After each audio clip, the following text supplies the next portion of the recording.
Alright. Hey guys, what's up? Welcome back to the World. And today we're going to be talking about the Percy Jackson series. Hopefully, well, not just subjectively, like the whole, like, ride and like universe, I guess you can say. So, like, I'm gonna talk about like what the books are actually about, and then what like my personal opinion is about them, because some see it's like I really like, and then some books I do not like at all, that I actually don't like. So I'm going to be going in chronological orders to make things a lot easier for me. I practically have every single series, so I will not be missing any of them. I'm never going to be playing Beast Wars Simulator because I have not played this game in a while. Probably should, but you know what? Whatever. And maybe I just glitched out just now. Maybe if we stop. Okay, I promise I'm like not. Oh. Ooh, we got a lot of stuff. Okay, I wasn't even paying attention. My bad. Star jelly? There's one that we have like two of. Wait, hold up. Let's just do this. This one. Oh, yeah, Fire Bee. Wait, Fire Bee though. It's fine. All 5. Exchange it with an NPC for prizes. Oh, whoa. Okay, there's da. Okay, cool. It's like, how long? Oh, there's another one over here. So this is kind of getting ready for, like, I don't know, Christmas? Except golf balls?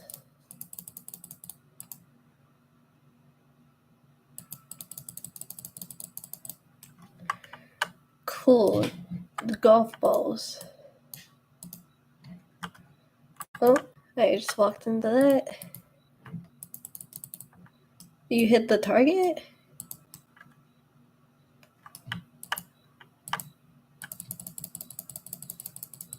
So I'm assuming you hit it towards... Oh, you hit it towards over there.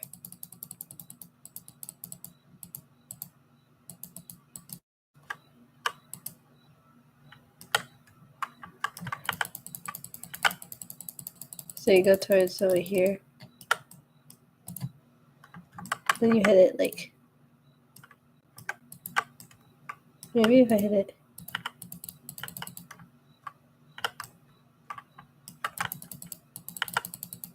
There we go. Oh, I should be collecting these, huh? Okay.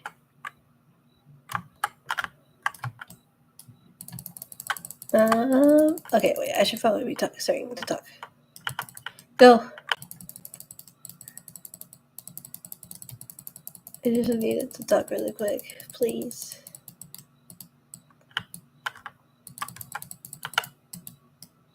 There we go. Yay, we did it! Oh. Okay, so the music clip from that. We're going to start talking about the very first book in the whole series, which is Percy. So this is starting with the Percy Jackson and Olympian series.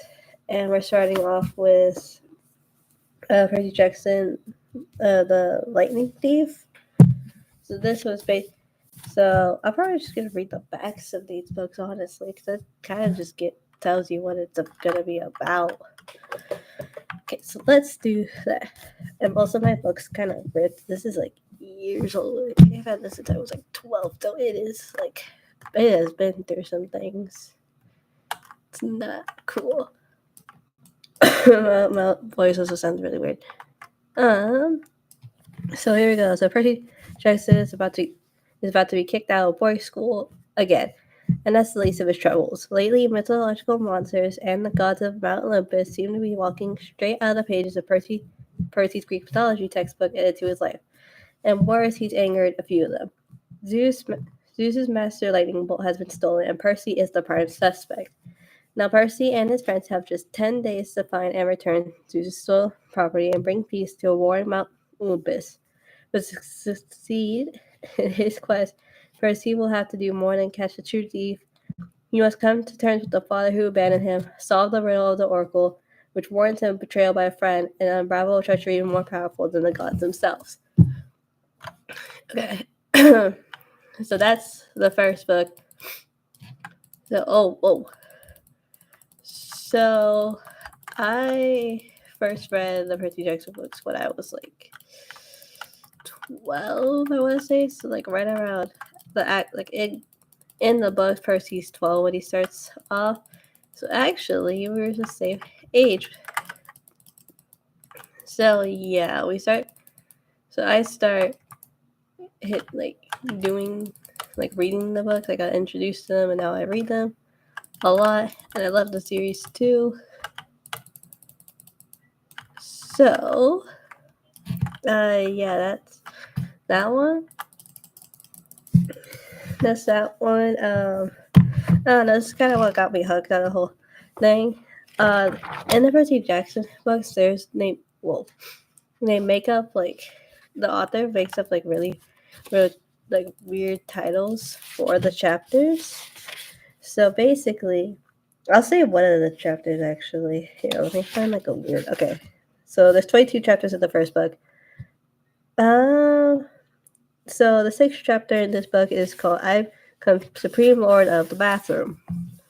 Usually the chapters don't have maybe it's a phrase they said in the book for them to say that, for them to say something like that. But I thought that's pretty funny. The fact these titles are so weird like this. It also makes it a lot more fun to get hooked onto. So yeah. So that's the very first book, Percy Jackson and the Olympians. I don't know where to put here. Uh-oh. Okay, we're dragging a chair over. Okay, there we go. Okay, first book, yay, and that book's also bad because it's no, okay. Okay, so the second one is also, so the first 5 are from the same Percy Jackson and the Olympians. So this one is the Sea of Monsters. So Percy Jackson's 7th grade year has been surprisingly quiet. Not a single monster has set foot on his New York prep school campus. But when an innocent game of dodgeball among Percy and his classmates turns into a death match against an ugly game of cannibal giants, things get, ugly. And the unexpected arrival of his friend Annabeth brings some bad news. The magical borders that protect Camp Half-Blood have been poisoned by a mysterious enemy. And unless a cure is found, the only safe haven for demigods will be destroyed.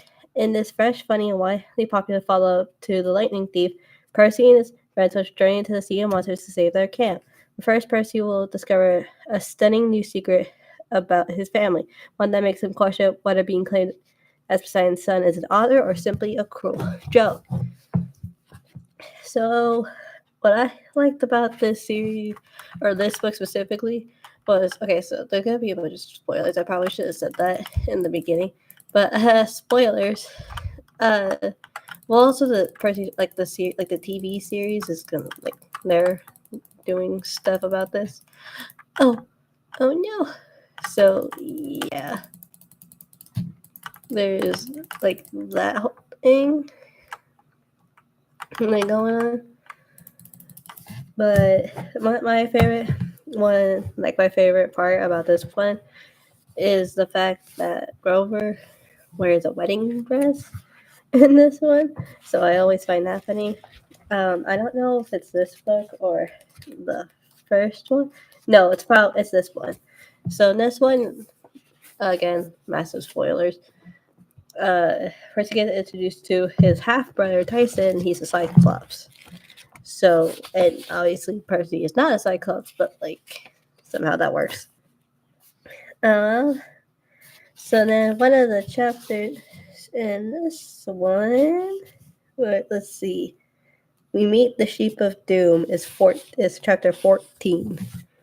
That's that one. That's kind of cool. Okay. Book, The Titan's Curse. So Percy Jackson, Oh my gosh, hold up, we got like so many things. Okay, we're getting a lot. Okay, there we go. We're just gonna let them chill. We're gonna let them chill. We're gonna let them do their own thing until we reach our life. Okay, so when Percy Jackson receives an urgent distress call from Grover, he immediately prepares for battle. He knows he'll need his powerful demigod allies at his side, his trusty broadsword Riptide, and a ride for his mom. Demigods race to rescue to find that Grover has made an important discovery. Two powerful half-bloods whose parentage is unknown. But that's not all that awaits him. The Titan, Lord Kronos, has set up a devious trap, and the young heroes have just fallen prey. Hilarious and action-packed... Hold up, honey. Hilarious and action-packed that this third adventure in the series finds Percy faced with his most dangerous challenge yet, the chilling prophecy of the Titan's curse. So this is the one where the all-famous Michelangelo and his older sister Bianca is introduced in the series. This is them. And then this one, Nico's like, how old was he? He was like 9, I want to say. Pretty sure. He's like around that age. Funny chapter. Let's see. Let's see. I learned how to grow zombies. It's chapter 9 of this. Oh, there's also chapter 19, the gods about how to kill us. Yeah, that's seems to be a growing trend. Next one, fourth one, is the Battle of the Labyrinth. On all honesty, I don't really remember what happens in this book. Because, like, I have not read the original 5 series in a long time. I wish I do. I wish I read the series more often, but I don't. That kind of sucks. Because this series is honestly really good. And I probably should be reading it more often than I do. But you know what? That's okay. Bam! Okay, we're gonna go make honey real quick as we're doing this. So let's go over here. And we're making honey right now. Oh wait, hold up. We can talk to someone. Feed 50 treats. Cool, we got something. Oh wow, there he is. Cool. I don't know what to tell you. Okay, then we're gonna make honey. Okay, so this is fourth book, the Battle of the Labyrinth. So this, we're jumping. Okay, Percy Jackson isn't expecting freshman orientation to be any fun. When a mysterious mortal acquaintance appears on campus, followed by demon cheerleaders, things move quickly from bad to worse. In this fourth installment of the blockbuster series, time is running out as war between the Olympians and the evil Titan Lord Kronos draws near. Even the safe haven of Camp Halfwood grows more vulnerable by the minute as Kronos' army prepares to invade its once impenetrable borders. To stop the invasion, Percy and his demigod friends must set out on a quest through the labyrinth, a sprawling underground world with stunning surprises at every turn. Okay, so just based off reading the back, I remember Rachel Elizabeth there, who, in all honesty, I don't like her character. I know people have mixed feelings about her. I don't personally like her. Why? Because she was just not really needed in the books, in my personal opinion. She would have, like, the series would have done fine if she was not in it. But yeah, that's my kind of thing. That's my kind of jazz. Also, oh, whoa, we got a fence.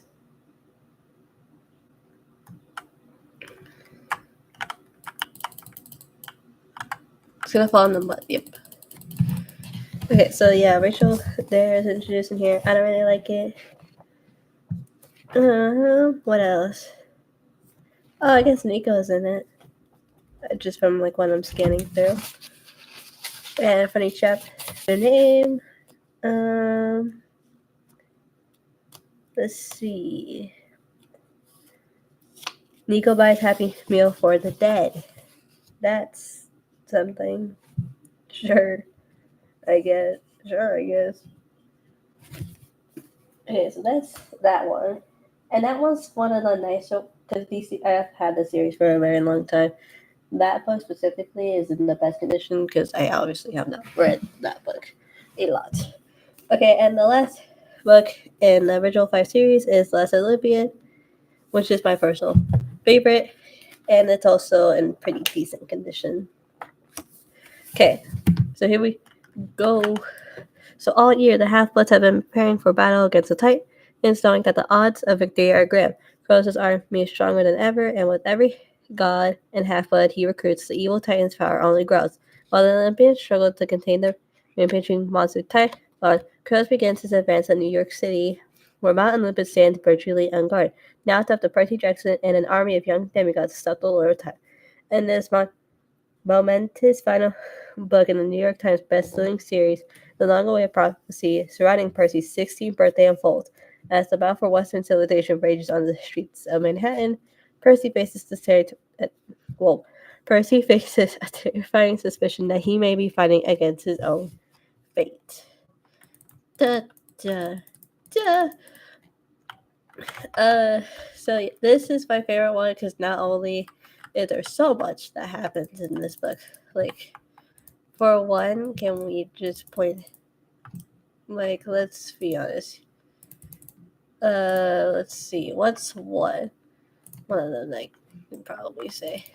One of them is the all-time famous Best tells during, like, their final moments together, like family, Luke, you promise. That whole scene. Yeah, that I was not okay after that series. I was not okay. Like, I was actually kind of genuinely upset. Well, at this point, I kind of did.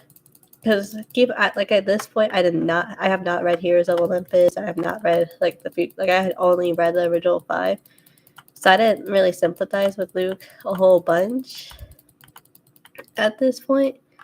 However, as I kept reading, I kind of started I was like, yeah, he kind of he had a reason. He had his reasons. Yeah, I can see why he did I can see why he did some of these things. He did it the wrong way, but what his end goal was good. It actually matched up with Percy's end goal, but it's still not great. Not great for him. What else? Oh, Nico is just a total he's a total boss character in this series. Like, holy crap, this kid can fight to the freaking death if he wanted to, and he would win. This kid brings out everything in this book, and it is crazy. Oh, we defeated. Cool. Cool, I guess. We're gonna just go out of our way. We're gonna go in here. Hello, where's the ladybug? Real quick. Okay, there we go. So have fun with that.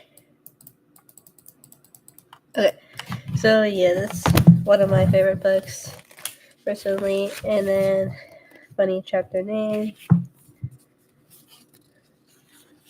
Let's see. Oh, let's see. The very first chapter is literally called "I Go Crazy with Explosive." That's fun. I buy some new friends. It's crazy.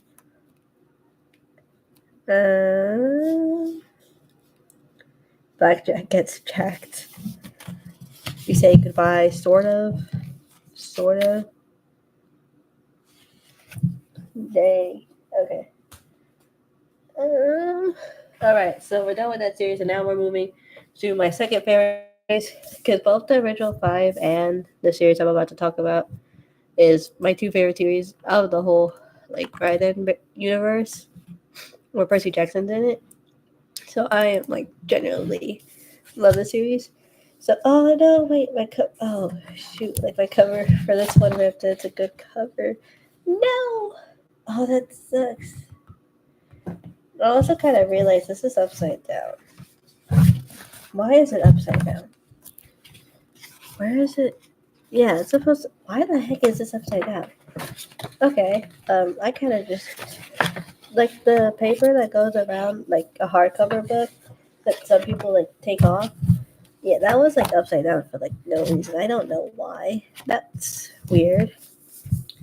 Oh, and also, for like Greek gods and all that stuff, you learn to really hate some of them. One of the two of them being Zeus and like Hera.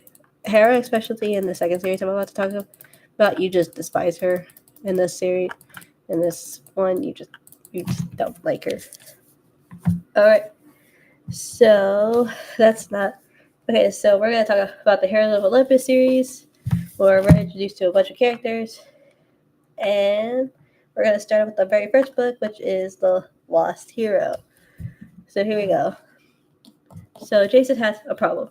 He doesn't remember anything before waking up in a bus full of kids on a field trip. Apparently, he has a girlfriend named Piper, and his best friend is a guy named Leo. They're all students in the wilderness school, a boarding school for quote unquote bad kids, as Leo puts it. What did Jason do to end up here? And where is here exactly? Jason doesn't know anything except that everything seems very wrong. So here go. So next one is Piper has a secret. Her father, a famous actor, has been missing for 3 days, ever since she had that terrifying nightmare about his being in trouble. Piper doesn't understand her dream or why her boyfriend suddenly doesn't recognize her. When a freak storm hits during the school trip, unleashing strange creatures and whisking her, Jason, and Leo away to some place called Camp Half-Blood, she's a feeling she's going to find out whether she wants to or not. And then the last one, Leo has a way with tools. When he sees his cabin at Camp Half-Blood filled with power tools and machine parts, he feels right at home. But there's weird stuff too, like the curse everyone keeps talking about and some camper who's gone missing. Weirdest of all, his bunkmates insist that each of them, including Leo, is related to a god. Does this have anything to do with Jason's amnesia or the fact that Leo keeps seeing ghosts? Join new and old friends from Camp Half-Blood in this thrilling first book in the Heroes of Olympus series. This book, I kind of had mixed feelings. I have mixed feelings about this. Jason and Leo introduced it. Both of them I really like. Both of them are characters I really like. I really like Leo about that. And then this might be controversial, but I do not like Piper. I think she's kind of, I mean, I don't want to say she's like a pick me girl, but she's just kind of wrong. Like, she doesn't really need to be there. I don't really know how to describe it. I just don't like her at all. I think the fact that she's a child of Aphrodite and that she's like different from them, that's pretty cool. And other than that, there's nothing really interesting.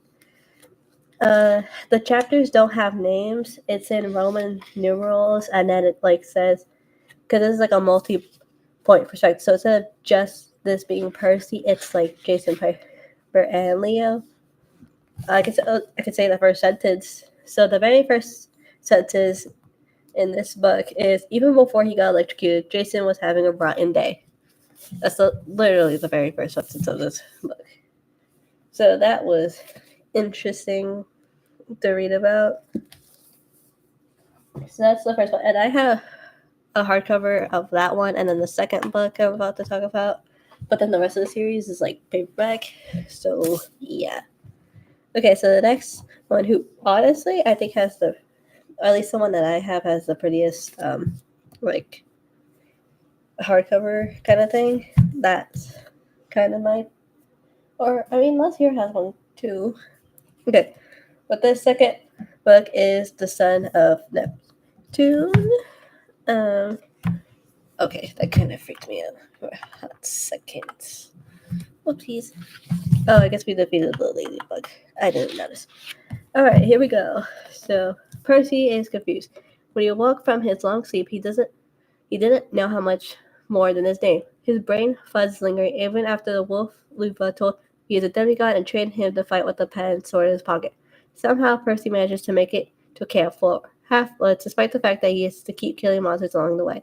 But the camp doesn't ring any bells with him. The only thing he recalls from his past is another name, Annabeth, who, at this point, again, there's been massive spoilers, so again, spoiler, at this point, Percy and Annabeth are dating, so it's kind of why also these books are heavily marked, and I don't appreciate that at all. Don't appreciate that. Okay, so next one, Hazel's supposed to be dead. When she lived before, she didn't do a very good job of it. So she was an obedient daughter even when her mother was possessed by greed. But that was the problem. When the voice took over her mind and commanded Hazel to use her gift for an evil purpose, Hazel couldn't say no. Now, because of her mistake, the future of the world is at risk. Hazel wishes she could run away from it all on the Sally that appears in her dreams. And then the next one is Frank is a klutz. That's literally the first thing that is used to describe. Oh no. Frank is a klutz. His grandmother says he's descended from heroes and can be anything he wants to be, but he doesn't see it. He doesn't even know who his father is. He keeps hoping Apollo will claim him because the only thing he's good at is archery, although not good enough to win camp war games. His bulky, psych, like his physical appearance, makes him feel like an ox, especially in front of Hazel, his closest friend at camp. He trusts her completely enough to share the secret he holds close to his heart. Oh.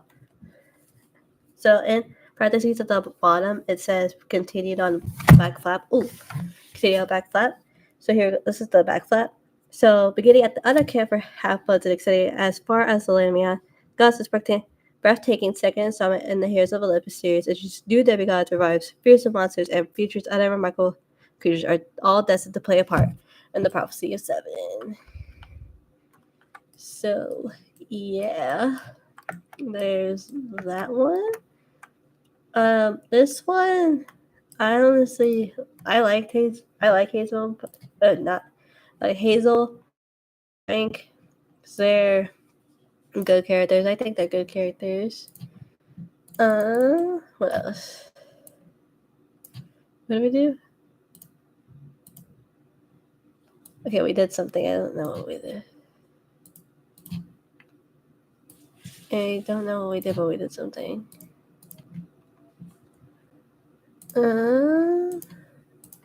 What else? Yeah. Percy's introduced it. So the second one is Roman. So here's Olympus is both Greek and Roman mythology combined. So Percy goes to a Roman camp this time, called Camp Jupiter, and Jupiter is like Zeus, but in Roman form. That's that. I'm gonna read. And even have a picture of Camp Jupiter. And honestly, looking at it, it's kind of sad because some of the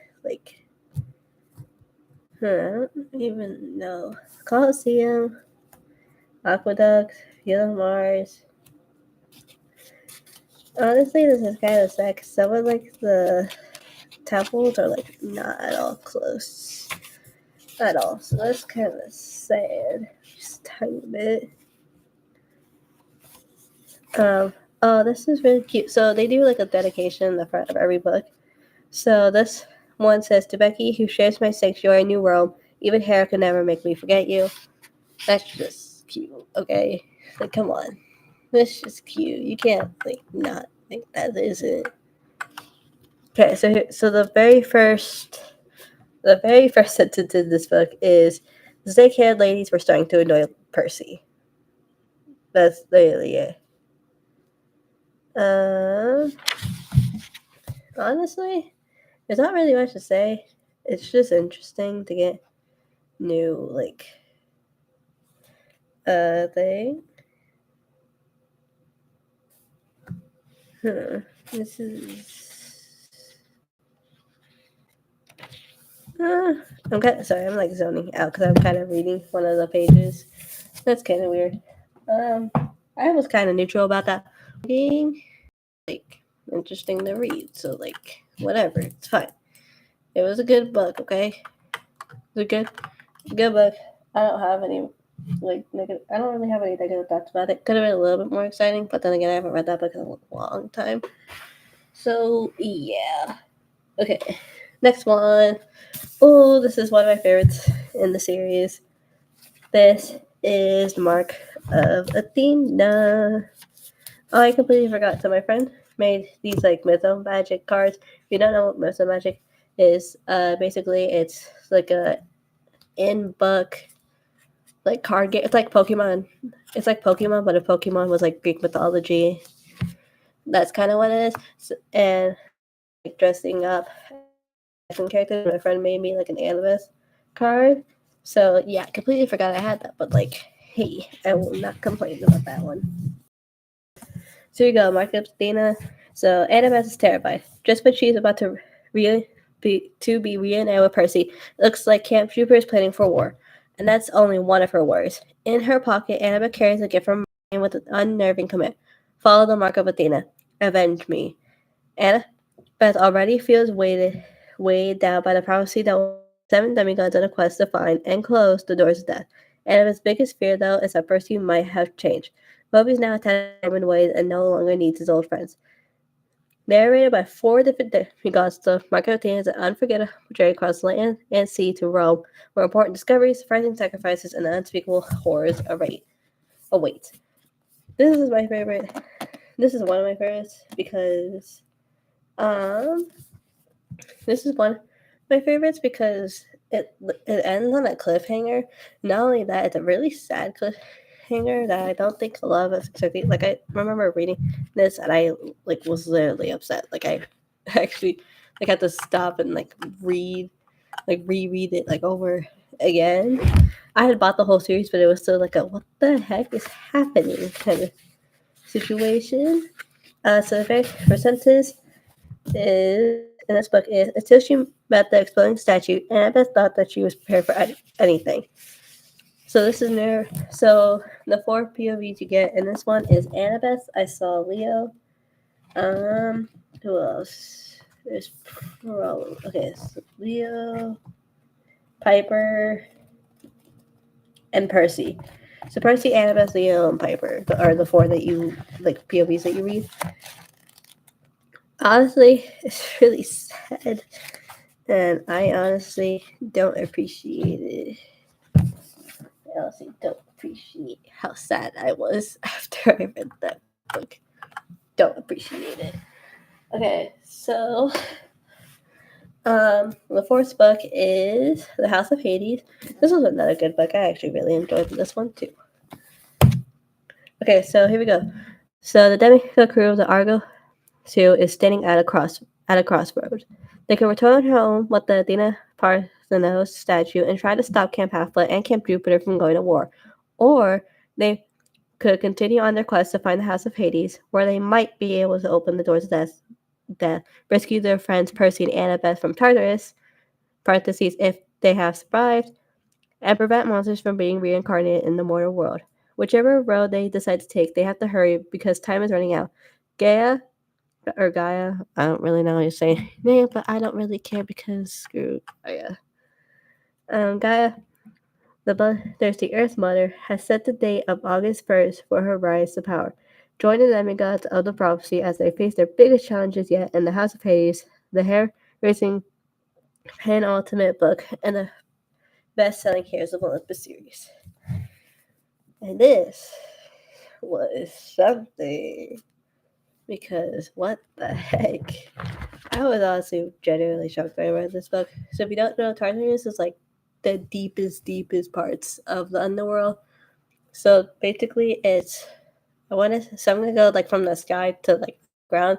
So at the sky level, I want to say it's like Mount Olympus and like all those deities, and then mortals are on the overworld. So that's like Earth and like grasslands and all that. Underneath that is the underworld, so like where Hades is and like all that. And then below that, even deeper, is Tartarus, which is the worst. That's where like the worst of the worst go. It's like if there was a worst for the worst, like afterlife, that's where you would go. You would go literally Tartarus. Just not at all a happy place. So you get POVs. I know you get one from Annabeth. You got one from Hazel. I saw one of Leo. Okay, yeah. So Hazel, Annabeth, Leo, Frank. Pretty sure that's it. Oh, Percy. Jason. If 5%? Yeah, so you get them from all the 7. 7 talks at one point or another, but it's mostly like Percy and Annabeth talking. So yeah, that's that. I should probably put my card back, or else I'm gonna forget. And I don't want to. Okay, so there's that. And then the last one, these books get like increasingly thicker. It could Well, no, these books are like thicker. They're like twice as many as the original series is.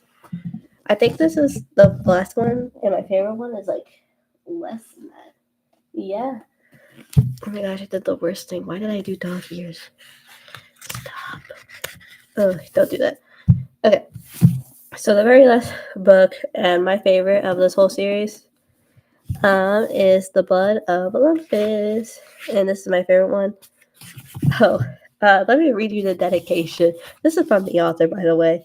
So it says, to my wonderful readers, sorry about that apology for that last cliffhanger. I'll try to avoid cliffhangers in this book. Well, except for maybe a few small ones, because I love you guys. Okay.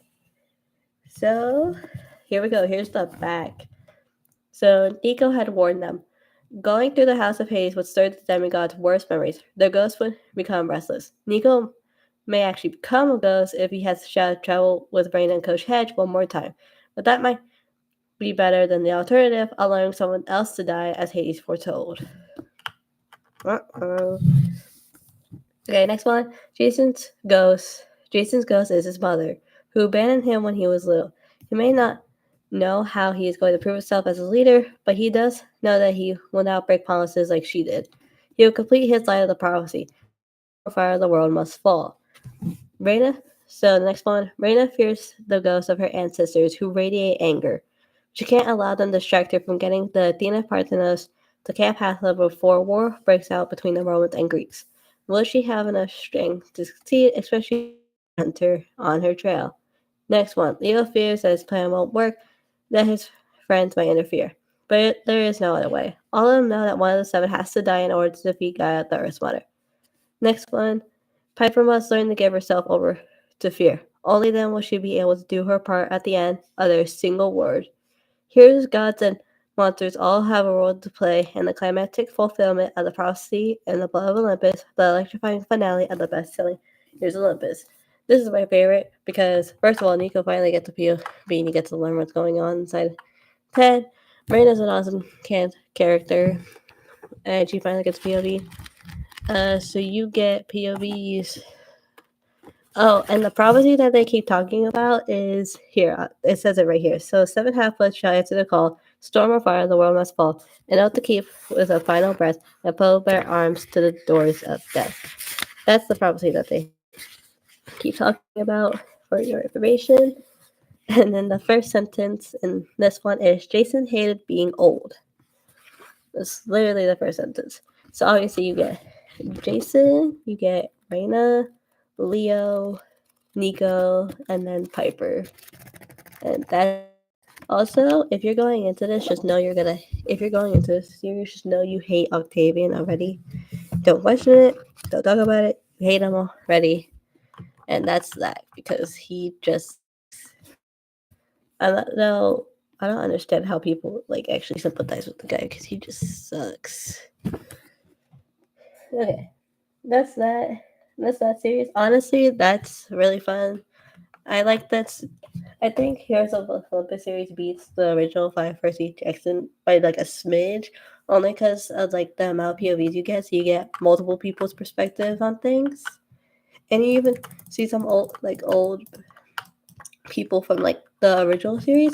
So that's always fun to like see. Sorry, there's like not much gameplay happening at all. I've like not been running around doing stuff at all. You know what? Whatever. We're talking about a series right now. Okay, so this next series, I know people. I've seen like half and half with this next series. I've seen people. Actually, there's like 3 parts. It's like you love it, you're okay with it, but you don't really like it, and then there's like you despise it. I'm on the I despise it thing because a lot of crap happens in this series. I honestly don't like it because of how slow it is. Like, it's literally only like the last 2-3 books when it honestly gets interesting. But other than that, it's nothing that interesting. I mean, they go like boring, and then a major event happens, and then boring. So if you're wondering what the next series is, it's the Trials of Apollo series. I honestly don't like this series, so I'm honestly not that sad that these books are damaged the way they are. They'll have these weird things at the top that kind of explains a little bit. Oh, they have a map of Camp Half-Blood. Okay, well, that kind of makes up. Right. Not saying I like it, but like it kind of makes up for it a little bit. To the muse, Calliope, this is long overdue. Please don't hurt me. So yeah, here's the back of the first one, which is so book one, the Hidden Oracle. Oh, we got okay. So here we go. First one, Apollo, the once glorious god of the sun, music, poetry, and more, has been cast down to earth in punishment by Zeus. Now he is an awkward moral teenager named Lester Papadopoulos. In order to regain his place on Mount Olympus, Lester must restore 5 oracles that have gone dark. But how is he supposed to accomplish this task without having any godly powers? It's time to recruit some help. A certain demigod named Percy Jackson shows him where he needs to go. Train camp on Long Island called Camp Halfwood. Yeah, this book is not really something. There's a new character in here that gets introduced, Meg something. I don't really know her last name. I'm trying to see. Maybe.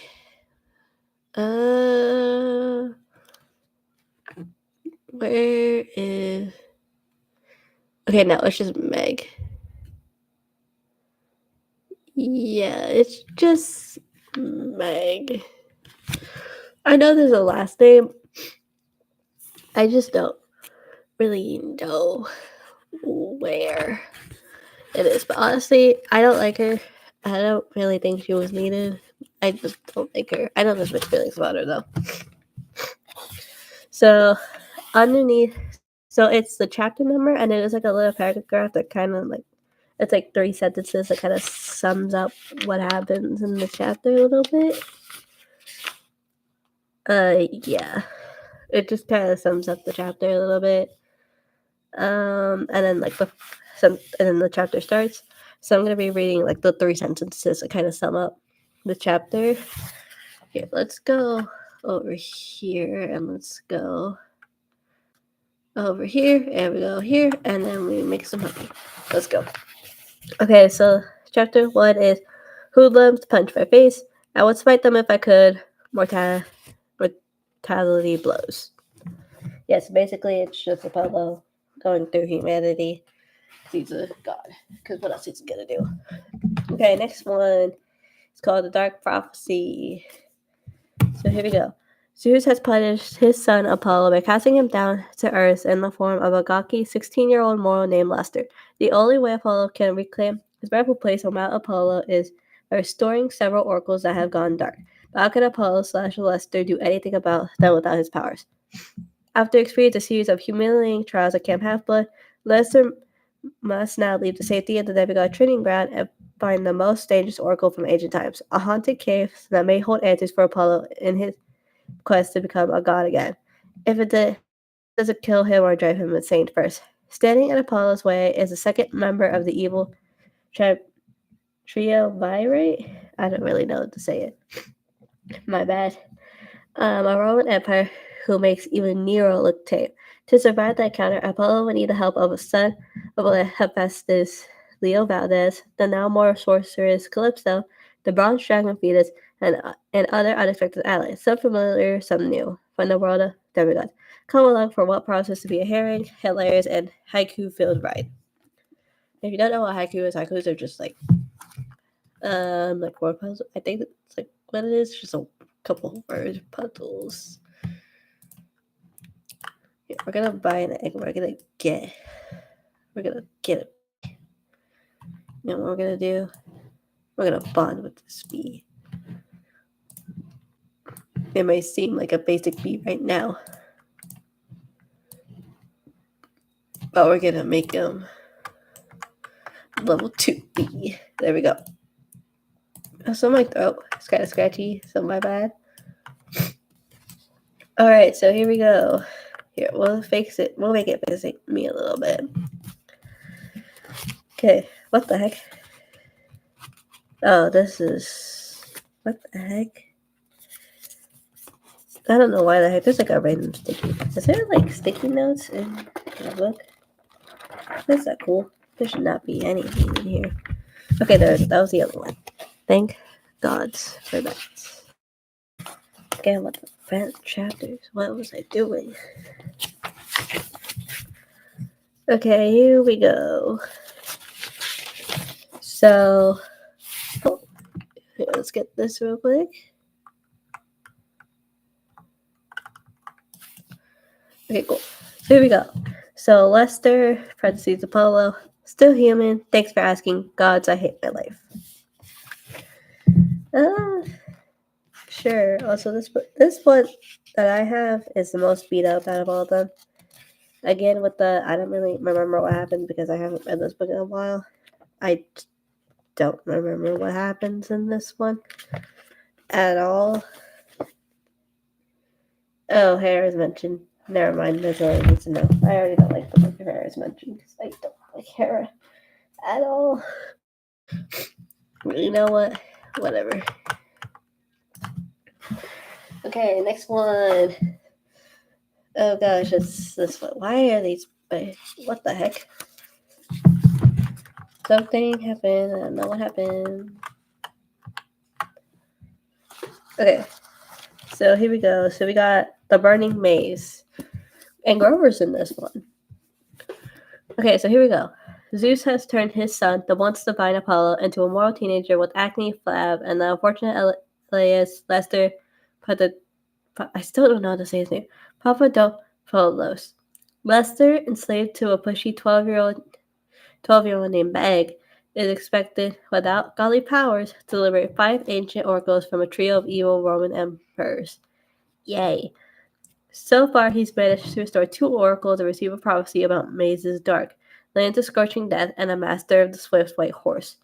Now he and Meg must journey through the labyrinth, avoiding venting hellfire to find the third. A villainous tyrant Apollo never want to meet again. Is their clothing guide, Grover Underwood, up to the task? Are any of them? Apollo needs to keep his cool through this sizzling adventure, but by the time you read this, he may already be toast. I don't really like this book because something happened. I'm not gonna spoil it, but something happens in this book, and I will forever hate this book because what the heck? And if you know what I'm talking about. I will not say it here because it's just sad. Oh, they have the Dark Prophecy in here, so I'm gonna read what I guess the Dark Prophecy is to everyone. Okay, here we go. Here's the Dark Prophecy. The words that memory are set to fire. Ere new moon rises, O air, the devil's mount. The challenging Lord shall face a challenge dire, till volleys fill the Tiber beyond count. Yet southward must the sun now trace its course, through mazes dark to land to scorching death, to find the master of the swift white horse, and wrest from him the crossword speaker's breath. To westward pass must the Lester go, to beaters stroll from ancient roots, the cloven guide alone the way does know, to walk the path in thine own enemy's boots, but 3 are known and Tiber reach the life, 'tis only then Apollo starts to drive. Yeah, I don't really know. I don't know what to say about that one. It's just something. Okay, so here we go.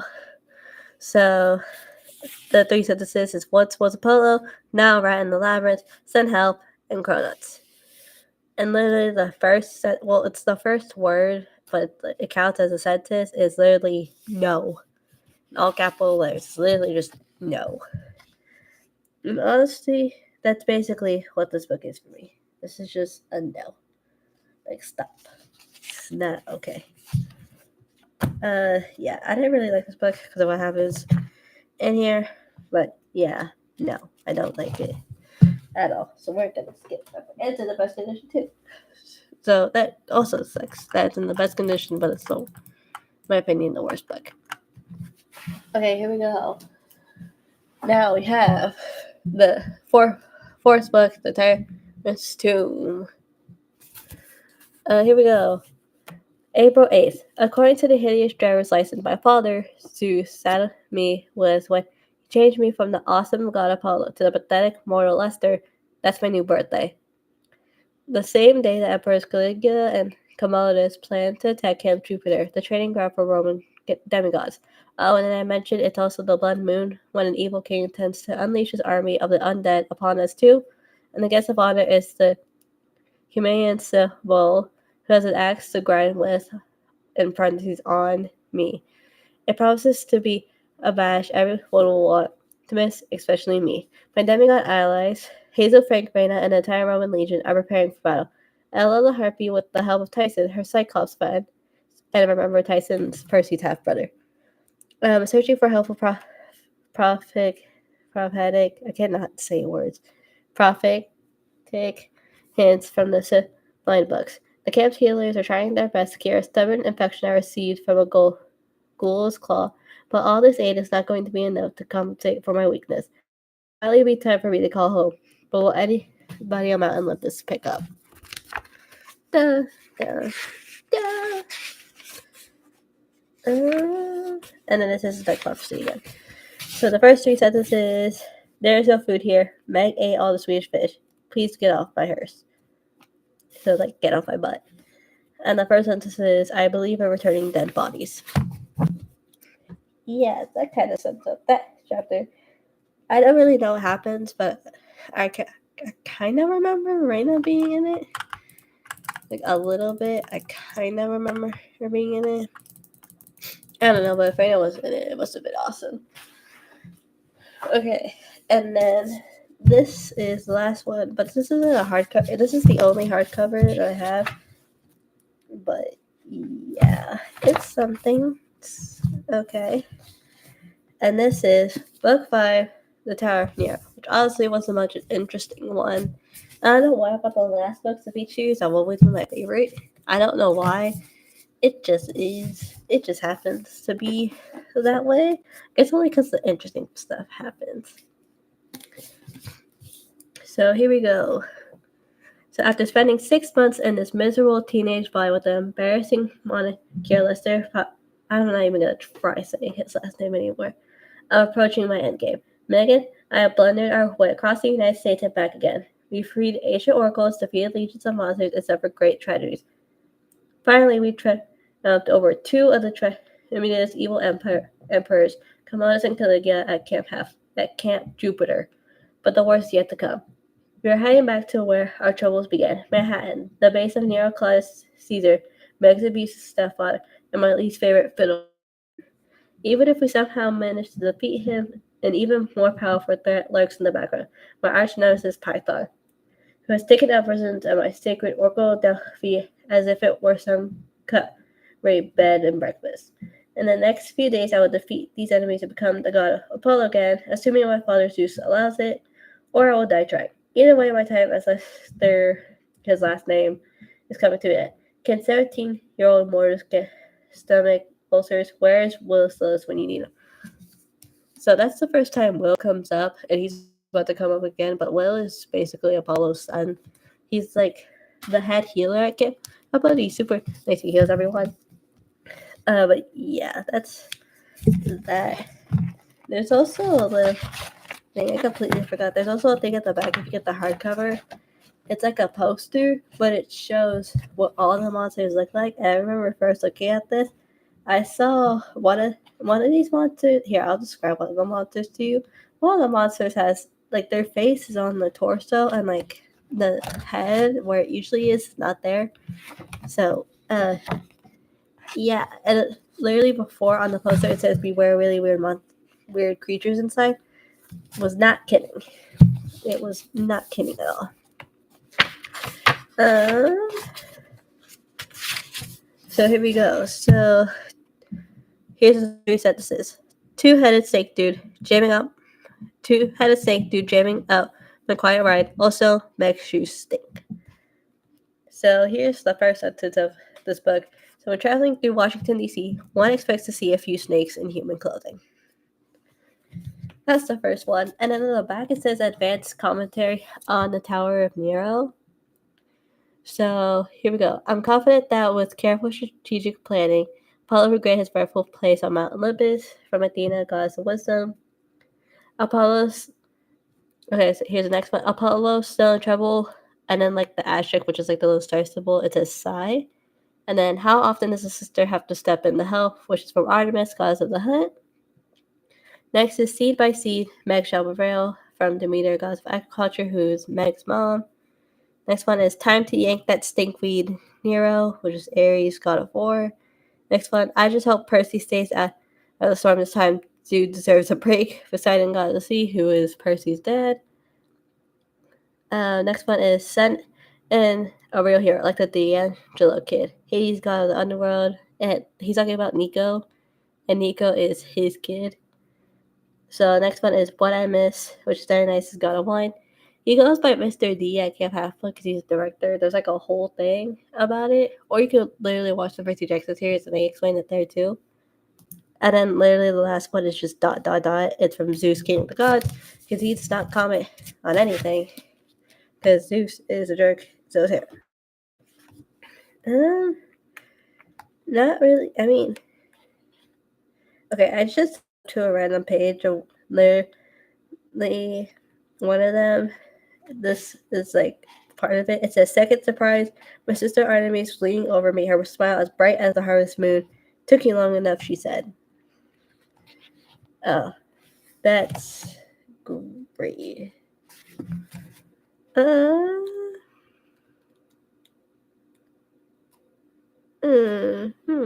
This is...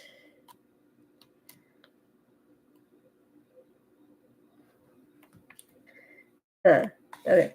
Well, I was just reading just now. What the heck?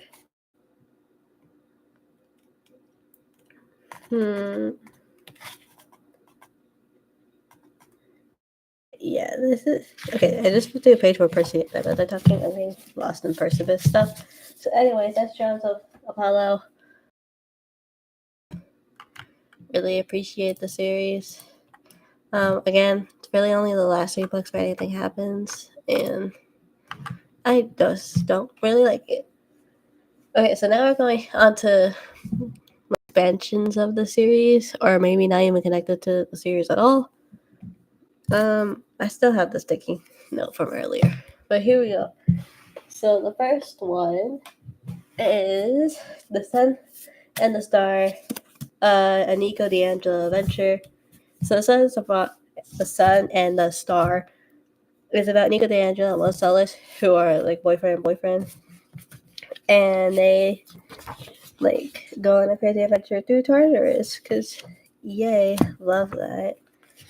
There's another like Meet the Monsters of Tartarus, which is like another poster, and honestly some of these look like really cool. None of them really look weird besides it's spelled Epiales. That's the only weird one. Other than that, all of these kind of look normal, but that's the only weird one. So here we go. As the son of Hades, Nico D'Angelo has been through so much, from the premature deaths of his mother and sister, to be outed against his will, to losing his friend Jason during the trials of Apollo. But there is a ray of sunshine in his life, literally. His boyfriend, Rose Solis, the son of Apollo. Together, the two... what is happening? Okay, hold up. Cannot distract me while I am trying to give background information on a book, please. Can we not do this to me? Okay, thank you. Anyways, so Apollo, together the two any obstacle or foe. At least that's been the case so far. Now Nico is plagued by a voice calling out to him from Tartarus, the lowest part of the underworld. He thinks he knows who it is, a reformed titan named Bob, whom Percy and Annabeth had to leave behind when they escaped Hades' realm. Nico's dreams and Rachel Dare's latest prophecy leave no little doubt in Nico's mind that Bob is in some kind of trouble. Nico has to go on a quest whether Mr. D and Sharon like it or not. And of course, Will insists on coming with. But can a being made of light survive in the darkest pit of the world? And what does the prophecy mean that Nico will have to leave something of equal value behind? Nico will have to face demons, both eternal and external, as his relationship with Will is tested to the core in this standalone adventure featuring 2 of the most popular characters from the world, Percy Jackson. I loved this book.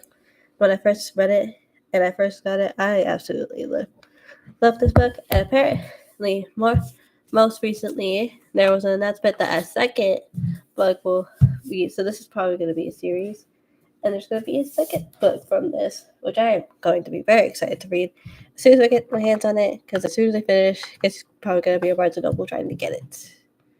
We also got a badge. What did we get? Oh, we got something. Anything else? No, we didn't get anything else. Cool. My throat hurts from reading. Okay, but yeah, honestly, I love this book. This is great.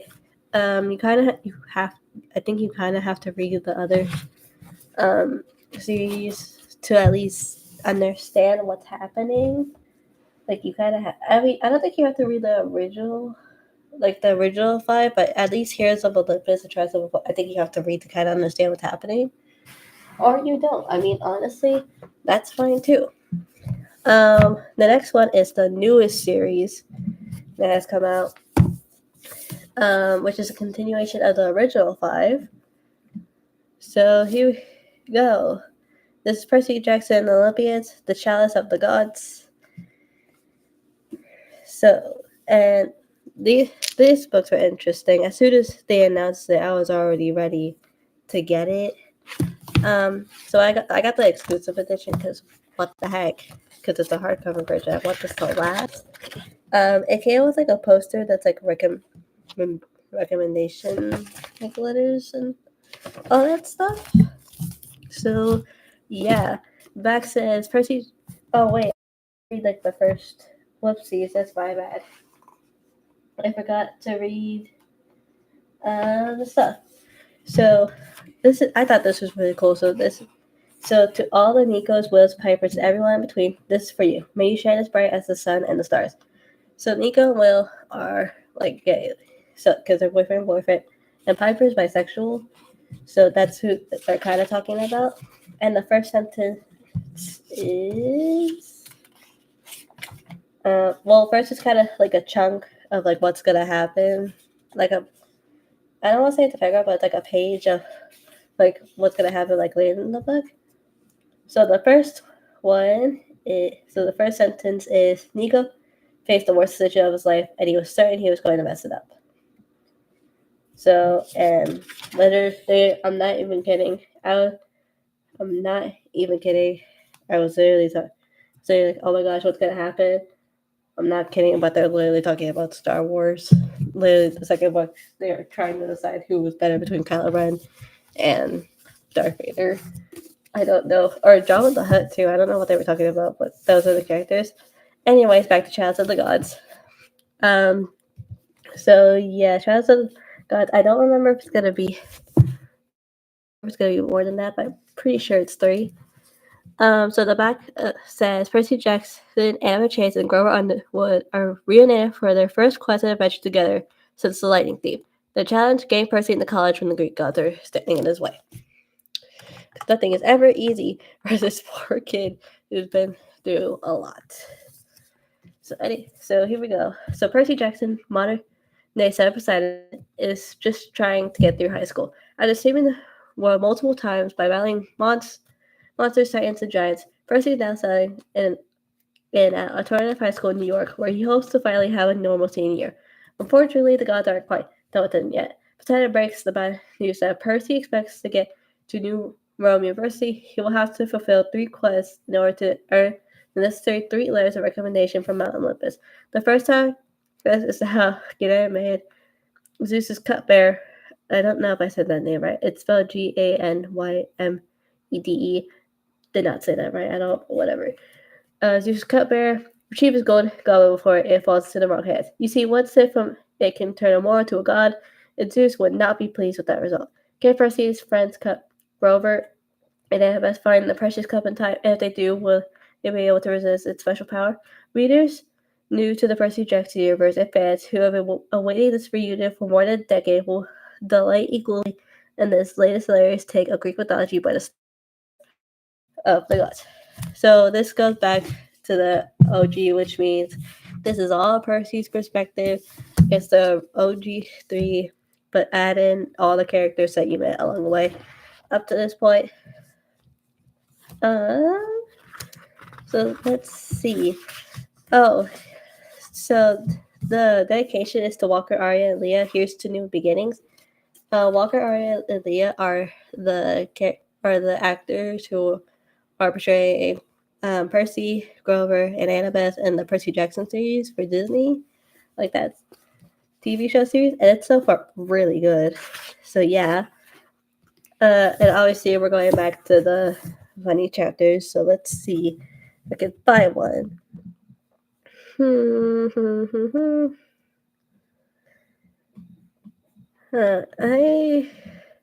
I offer. Oh, here's chapter 21. Offer. I offer relationship advice. No, seriously, why are you laughing?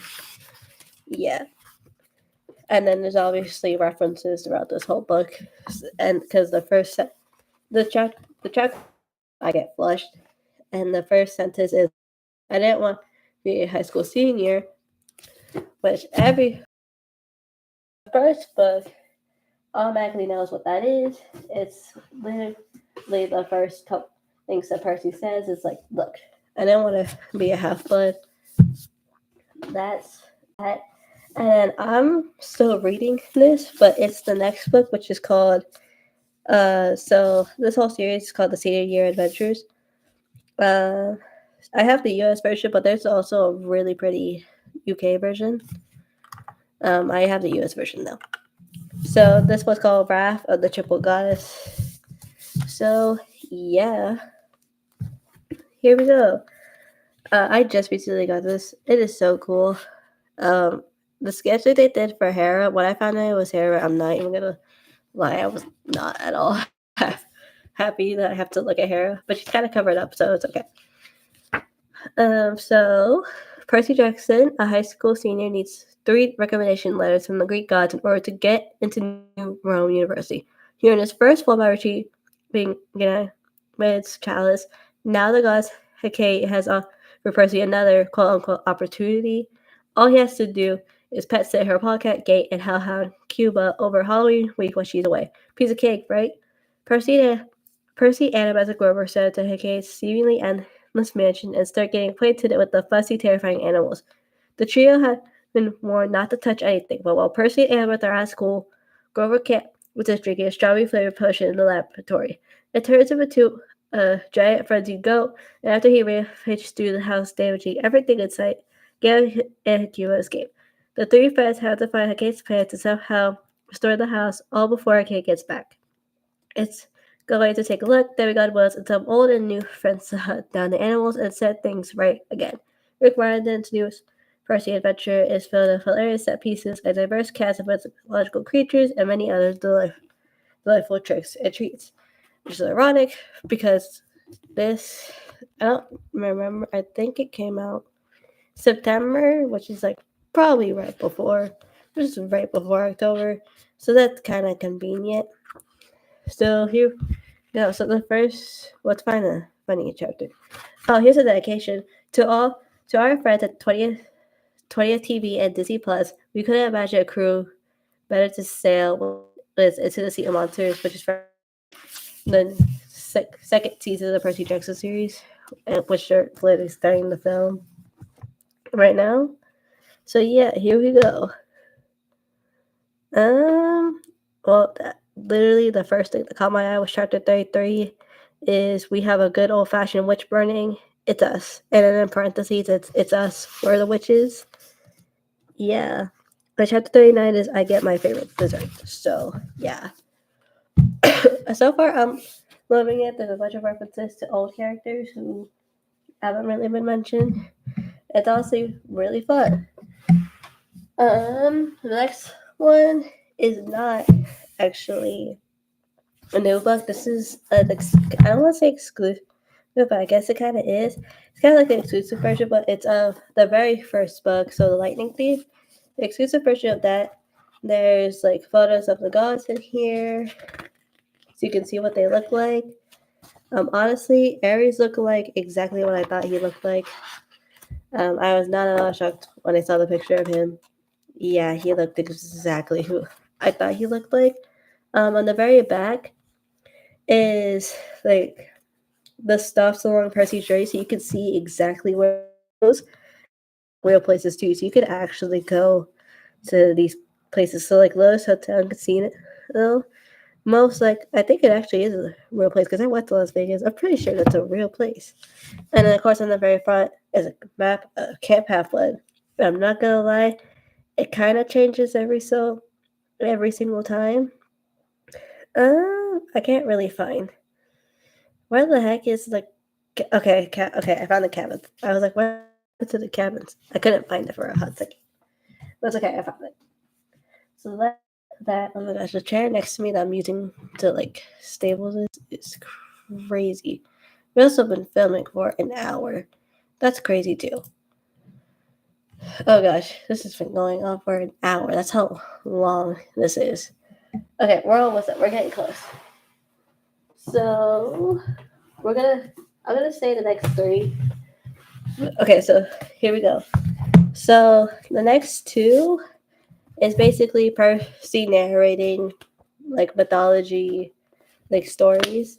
So the first one is Percy Jackson's Greek gods. And here's what the back says. In Percy Jackson's Greek gods, the son Poseidon adds his own magic and sarcastic asides. The classics, it gives readers his personal take on who's who of the ancients, from Apollo to Zeus. If you like lots of lying, stealing, backstabbing, cannibalism, then read on because it definitely was a golden age for all that. Whether you are new to Greek mythology or well versed in it, this highly entertaining volume will make the ancient stories both relevant and impossible to forget. So basically, he's just talking about like what happened, all that. Some of these are actually that bad. So, I'm looking at the pictures. I am looking at the pictures, and it is actually pretty cool. I read that book. It was actually really funny. I was actually really impressed by that. Also, it was like 1 a.m. I don't expect anyone to be up right now. But here, and then the next one, which I have not read yet, is Percy Jackson's Greek Heroes. So on the back it says, who cut off Medusa's head? Who was raised by a she-bear? Who tamed Pegasus? It takes demigod to know, and Percy Jackson could fit in all the daring deeds of Perseus, Atlanta, Bellerophon, and the rest of the major Greek heroes. Told in a funny, irreverent style, readers have come to expect from Percy, and enhanced with vibrant artwork by Calda Hunter John Rocco. I'm sorry, I did not say that right at all. I'm sorry. The story collection will become the new must-have classic for Rick Riordan's legions of devoted fans, and for anyone who needs a hero. I've not read this, but honestly, from the way it looks, like the pictures look amazing, and honestly, I kind of expected this. Yeah, I kind of expected like what's happening in that. I'm expecting. And then I have Percy Jackson and the Olympians, the Ultimate Guide. So I got this. This is like a couple years. This is a couple years old because I got this when I was 12. Like right when I got the first 5 books of the Percy Jackson series. So this is, of course, it's the old artwork, and yeah, no one's impressed with this. It's magnet. There are cards. All the artwork looks horrendous. Yeah, I don't want to talk about it because oh my god, I'm like literally looking through all these. Holy crap! What was happening here? I think the one who looks scary, the most scary is Nico de Angela's thing because oh my god, he looks scary. But this is like kind of talking through some stuff. It talks about Percy Jackson, life at camp, gods and spirits, Percy Jackson's Mystery, I guess, the labyrinth, the underworld, the storehouse of the gods, and then compendium. It talks about like the signs of your half blood, and then if you are, like, it's literally, like, yeah, that was something. And then on the back it literally says the prophecy of the seven. So yeah, it says the original characters and it shows their fan art. But recently I saw the old fan art for Percy, Jason, or not Percy, but Jason, Leo, and Piper. And I'm not gonna lie, I was honestly genuinely okay. What the heck was that? I didn't like Leo's because the way they angled him, like at the art, they did it from like a low view, look more like a menacing character, more than he did like a lovable one. So, yeah, that was not okay. I was not really that happy about. Uh, Now it's the last two. Oh no, because there's a fourth book. Never mind. So here we go. The next one or the next series is the Kane Chronicles. I thought it went. Personally, I thought the Kane Chronicles at first went really slow because of course you have to explain the rules. But then the third book, because of course the very last book's my favorite. So yeah. So the first one is the Kane Chronicles, the Red Pyramid. So on the back it says, ever since their mother's death, Carter and Sadie have become near strangers. While Sadie has lived with her grandparents in London, her brother has traveled the world with their father, the brilliant Egyptologist Dr. Julius King.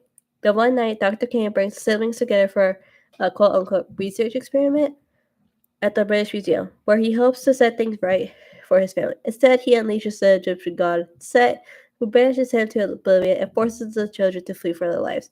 Soon, Sadie and Carter discover that the gods of Egypt are waking, and the worst of them, Set, has set his sights on the Canes. To stop him, the siblings embark on a dangerous journey across the globe, a quest that brings them even closer to the truth about their family, and then links to a secret order that has existed since the time of the pharaohs. Again, I found random crap in my books. I don't know what it is. Oh, we got something. Okay, let's just do this really quickly. Okay, cool. So we did that. Hmm. So, 41 chapters. Oh my gosh. Okay, so basically, the way the K Chronicles are set up, it's more like you're listening to a transcript of an audio recording. So there's a warning. It says, warning, the following is a transcript of digital recording. In certain places, the audio quality was poor, so some words and phrases represent the author's best guesses. Where possible, other illustrations of important symbols mentioned in the recording have been added. Background noises such as scuffling, hitting, and cursing by the two speakers have not been transcribed.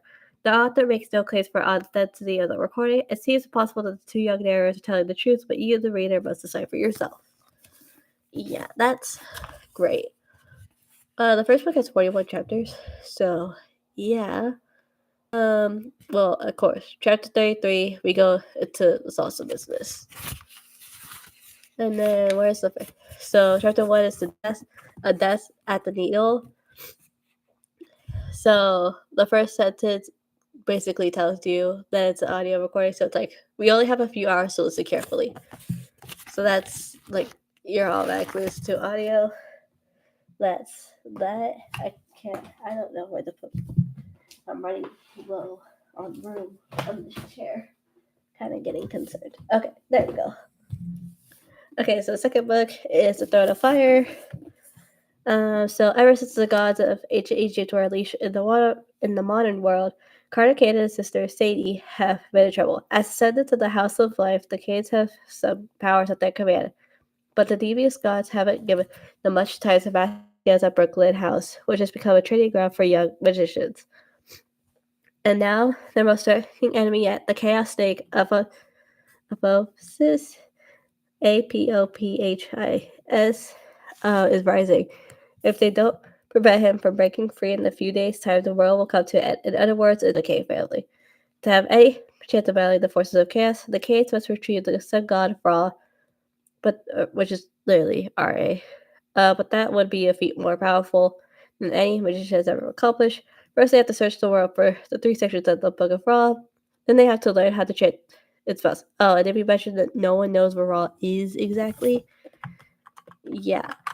This book, it was starting to pick up a bit.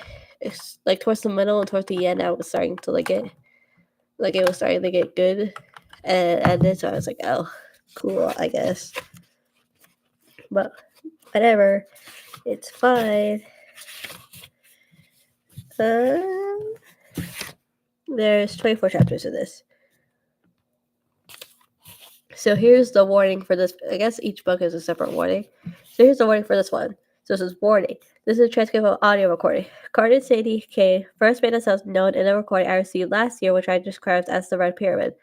This second audio file arrived at my residence shortly after that book was published, so I can only assume the kids trust me enough to continue relaying their story. If this second recording is truthful account, the turn of events can only be described as alarming. For the sake of the kids and for the world, I hope what follows is fiction. Otherwise, we are all in very serious trouble. That's the warning for that. And then chapter 20 is literally we visit the house of the helpful hippo. Okay, so chapter 1, fun with spontaneous combustion. And literally the first sentence is Carter here. Who is Carter K? Okay, next one and the last one is the Serpent's Shadow, which was my favorite one. So here we go. When young magicians Carter and TDK learned how to follow the paths of the ancient Egyptian gods, they knew they would have to play an important role restoring Maat, which is M-A, like the, I won't say quotes, but it's like the one quote mark at the top, A-T, order to the world. What they didn't know is how chaotic the world would become. The chaos snake, Apostles, is loose and threatening to destroy the earth in 3 days' time. The magicians are divided, the gods are disappearing, and those that remain are weak. Walt, one of Karate's most gifted initiates, is doomed and can already feel his life force ebbing. Zia is too busy babysitting the son God Ra to be of much help. What are a couple teenagers and a handful of young tradies to do? There's a possibility of one way to stop Apostles, but it's too difficult that it might cost Carter and Sadie their lives, if it even works at all. It involves stressing the ghost of a psychotic magician not to betray them, or worse, kill them. They have to be crazy to try. Well, call them crazy. Yeah, that's that. This one was actually really fun. So here's the warning for this one. So it says, warning, this is a transcript of audio recording. Twice before, Carter and Sadie have sent me such recordings, which I described as the Red Period and the Throne of Fire. While I'm honored by the kids' continued trust, I must advise you that this third account is their most troubling yet. The tape right in my home, a charged box, perfect with claw and teeth marks that my local zoologist could not identify. Had it not been for the protective hieroglyphs on the exterior, I doubt the boy survived this journey. Read on and you will understand why.